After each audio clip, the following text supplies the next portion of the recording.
Big TV భక్తి సమాచారం WhatsApp ఛానల్లో జాయిన్ అవ్వండి. అన్ని విశేషాలు ఎప్పటికప్పుడు తెలుసుకోండి.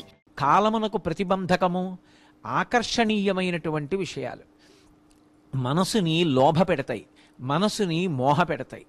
చూడండి, ఏదో ఇవాళ ఇది చదువుకుందాం ఒక గంట సేపు అనుకుంటాడు, కానీ ఈలోగా ఓ క్రికెట్ మ్యాచ్ వస్తుంది, లేకపోతే ఏదో తనకిష్టమైనటువంటి సినిమా ఒకటి వస్తూ ఉంటుంది, లేదా తనకిష్టమైనటువంటి ఒక నటుడితోటి ఏదో ఒక ఇంటర్వ్యూ ప్రసారం అవుతూ ఉంటుంది. అతను తర్వాత చదువుకుందామని చెప్పి దీన్ని చూస్తూ కూర్చుంటాడు. కాలం అయిపోయింది, ఇక ఆ కాలము తిరిగి రాదు. అందుకే కాలాన్ని యమునా నదితో సంకేతిస్తారు. కాలానికి ముందుకు వెళ్ళడం తెలుసు తప్ప కాలాన్ని వెనక్కి తీసుకురాగలిగిన శక్తి లేదు. అది వెనక్కి తిరిగి రాదు. వెనక్కి తిరిగి రాదు కాబట్టి వెళ్ళిపోయిన కాలం వెళ్ళిపోయింది. ఇలా ప్రతిరోజు ఏదో ఒక కారణానికి ఆకర్షితుడై ఏది చెయ్యాలనుకుంటున్నాడో అదొక్కటే చెయ్యడు. ఏది నేను చెయ్యాలని సంకల్పం చెయ్యడో అది మాత్రం చేస్తూ ఉంటాడు. చిట్ట చివరికి ఫలితం ఏమవుతుంది అంటే, ఏ తరగతి గదిలో కలిసి తాను ఇతర విద్యార్థులతో చదువుకున్నాడో అందులోనే ఒక విద్యార్థి ఒక 10 సంవత్సరాలు పోయేటప్పటికీ ఒక 70 లక్షల రూపాయలు విలువ కలిగినటువంటి మంచి కారులో చక్కటి భార్యతో కలిసి సిగ్నల్ లైట్ పడితే ఆగుతాడు.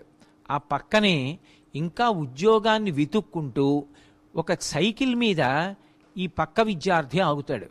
కిటికీ అద్దంలోంచి చూసి, ఒరే బాగున్నావా అని అడుగుతాడు.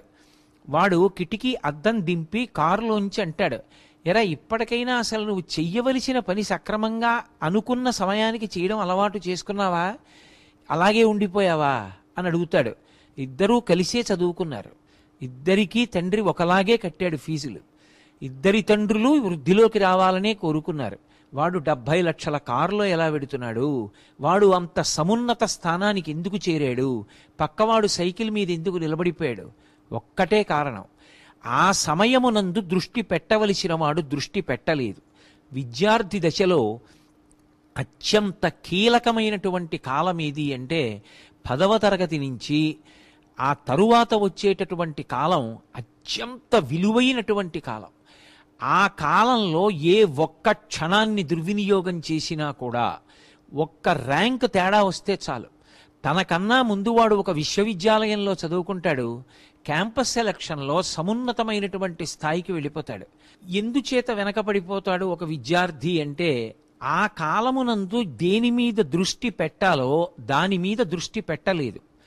కేవలం ఆ 5 సంవత్సరాలు సక్రమంగా చదువు మీద దృష్టి పెట్టి ఉంటే మిగిలిన జీవితం అంతా కూడా ఎంతో సంతోషంగా సమున్నతమైన స్థాయిలో, ఎక్కడైనా కాగితం కింద సంతకం పెట్టడమే తప్ప కాగితాన్ని తాను తయారు చేయవలసినటువంటి అవసరం లేని స్థితిని పొందేవాడు.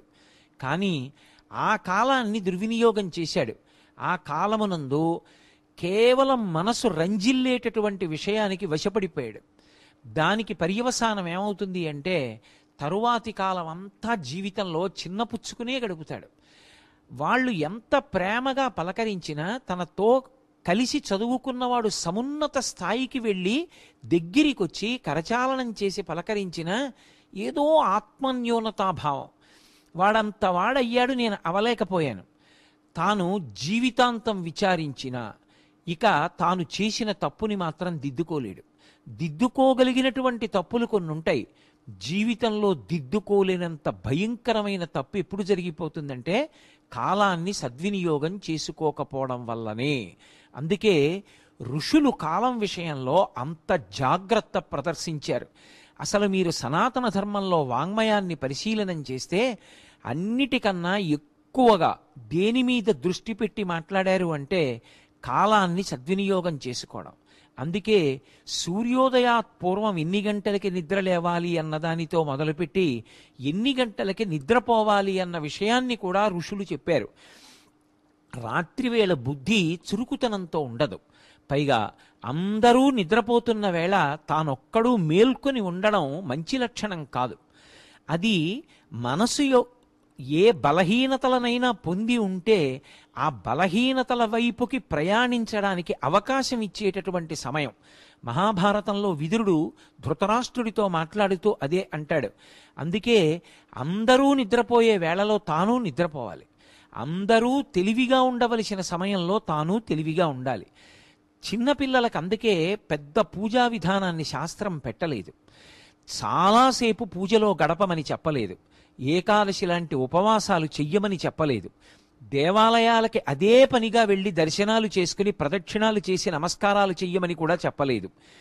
నీకు సమస్తమైనటువంటి దేవతల యొక్క సమాహార స్వరూపము తల్లిదండ్రుల రూపంలోనే ఉన్నారు. ఏ గుడికి కూడా చిన్నతనంలో అంత ప్రయాసపడి వెళ్ళక్కర్లేదు. ఎప్పుడైనా ఏ నైమిత్తిక తిథి నాడో వారంలో ఏదైనా ఒకరోజో దేవాలయానికి వెళ్ళడాన్ని నేను వ్యతిరేకించను.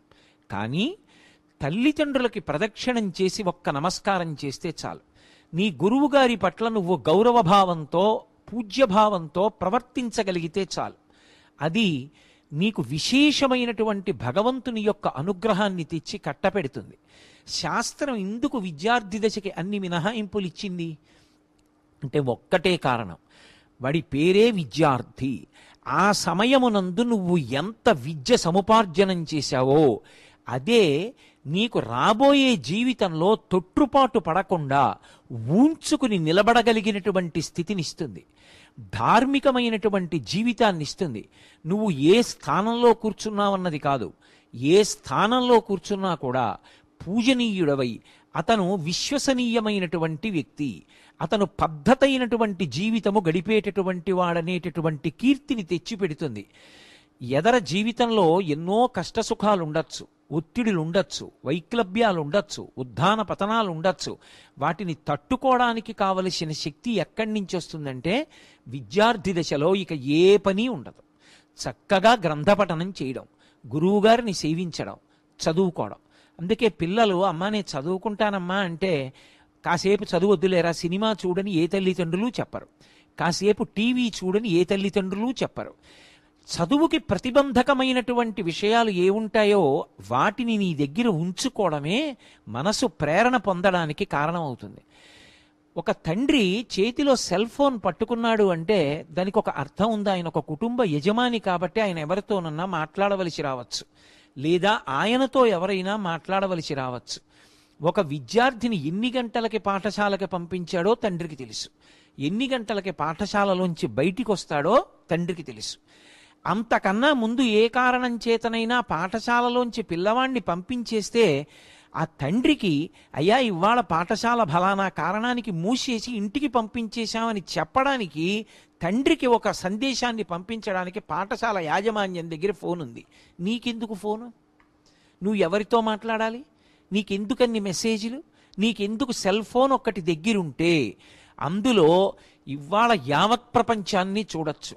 ఇంకా పరిణితి పొంది ఏది చూడవచ్చో ఏది చూడకూడదో, ఏది వినచ్చో ఏది వినకూడదో, ఏది మాట్లాడచ్చో ఏది మాట్లాడకూడదో, ఎవరితో అంట కాగచ్చో ఎవరితో కూడకూడదో తగినంత పరిణితితో నిర్ణయం చేసుకోవడం చేతకాని విద్యార్థి చేతిలో సెల్ ఫోన్ లాంటి వస్తువు ఉంటే అది శీల భ్రంశానికి దారితీస్తుంది తప్ప ఎక్కడో ఎవరో ఆ నిగ్రహశక్తి ఉన్నవాడు తప్ప కోట్ల మందిలో ఏ ఒక్కడు దాన్ని సక్రమంగా వినియోగించుకోగలుగుతాడు?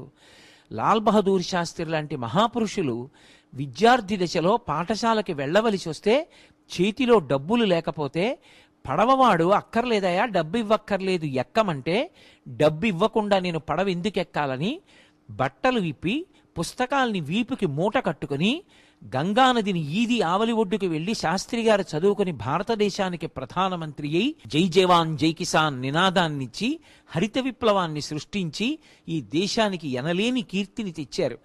ఇవాళ ఏ తల్లిదండ్రులు కూడా పిల్లల్ని పుస్తకాలు వీపున కట్టుకుని గంగానదిని దాటి వెళ్లి చదువుకోమని చెప్పట్లేదు. For more videos like this, subscribe Big TV channel.